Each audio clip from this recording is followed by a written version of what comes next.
इस वक्त मेरे साथ मौजूद है आरजेडी के सांसद संजय यादव। संजय जी, चुनाव आयोग ने लगातार ये कह रहा है, आज भी जो है जानकारी आई है कि 6 दिन हो गए हैं आप लोगों के जो बीएलए थे, जो राजनीतिक दलों के कार्यकर्ता के तौर पर वहां पर जो है काम कर रहे थे बीएलए के तौर पर, एक भी ऑब्जेक्शन नहीं आया अब तक। भैया ऑब्जेक्शंस भी जा रहे हैं। पहले तो चुनाव आयोग को ऑब्जेक्शन आदमी तब देगा ना, तब ऑब्जेक्शंस पे कुछ काम हो। हम तो ऑब्जेक्शंस 25 जुलाई से लगा रहे हैं। हम मांग भी कर रहे हैं, सुझाव भी दे रहे हैं और सवाल भी उठा रहे हैं। तो एक का तो इन्होंने कोई सोल्यूशन दिया नहीं है। अब हमारी साधारण सी 3 मांग थी। आपने कहा कि 65 लाख मतदाताओं के नाम काट दिए हैं। इन्होंने विधानसभा वार हमें सूची दी, ठीक है। अब एक चीज बताइए, अमुक विधानसभा में अंकित कुमार का नाम काट दिया। अब 30,000 में से अंकित को हम कहां ढूंढेंगे अगर आपका ईपीआईसी नंबर उसमें मेंशन हो? और क्यों काट दिया ये वजह भी नहीं उन्होंने मेंशन की हुई। और आपकी बूथ संख्या क्या है?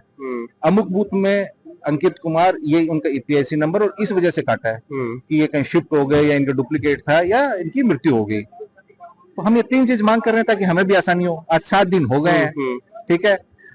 8 तारीख 18-20 जुलाई के आसपास जो लिस्ट दी गई थी उसमें क्या जानकारी थी? नहीं, वो मैं बता रहा हूँ जी। 20 जुलाई को उन्होंने लिस्ट दी, वो 16 जुलाई तक की दी थी, ठीक है। उसके बाद भी 10 दिन काम चला है। उसमें ये नहीं दी थी कि कौन मारा गया कौन, उन्होंने ये दी थी कि अब तक ये सूची है, आपकी विधानसभा में इतने मतदाता रह गए हैं जिन्होंने गणना प्रपत्र नहीं भरा है।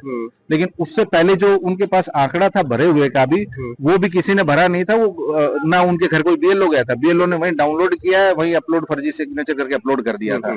तो वही तो कह रहे हैं, इतनी एनोमलीज हैं पूरी प्रोसेस में। हम इस प्रोसेस पे ही क्वेश्चन मार्क उठा रहे हैं शुरू से। अगर आप एक पक्षीय हैं, पारदर्शी तरीके से, ईमानदार तरीके से काम कर रहे हैं, तो आप हमारे सवालों का जवाब तेजस्वी जी को नोटिस जारी किया गया, 2 बार कर दिया गया है कि आपने जो उसका जवाब दिया जाएगा।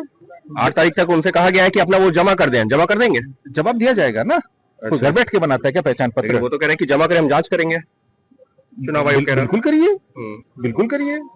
तो अकेले तेजस्वी जी का थोड़ी है, कितने ऐसे लोग हैं जिनके डबल एपिक नंबर है। तो साफ तौर पर संजय यादव एक बड़ा दावा करते हुए कि अकेले तेजस्वी के नहीं बल्कि और भी जो कई सारे लोग हैं जिनके पास में इस तरीके से जो है 2 वोटर आईडी कार्ड है, सबकी जांच होनी चाहिए। तेजस्वी यादव भी देंगे जवाब, लेकिन चुनाव आयोग से नहीं मिल रहे हैं उन सवालों का जवाब जिसको लेकर के विपक्ष लगातार सवाल उठा रहा है, और इसी वजह से एसआईआर पर यह गतिरोध बना हुआ है। अंकित गुप्ता, एबीपी न्यूज़ दिल्ली।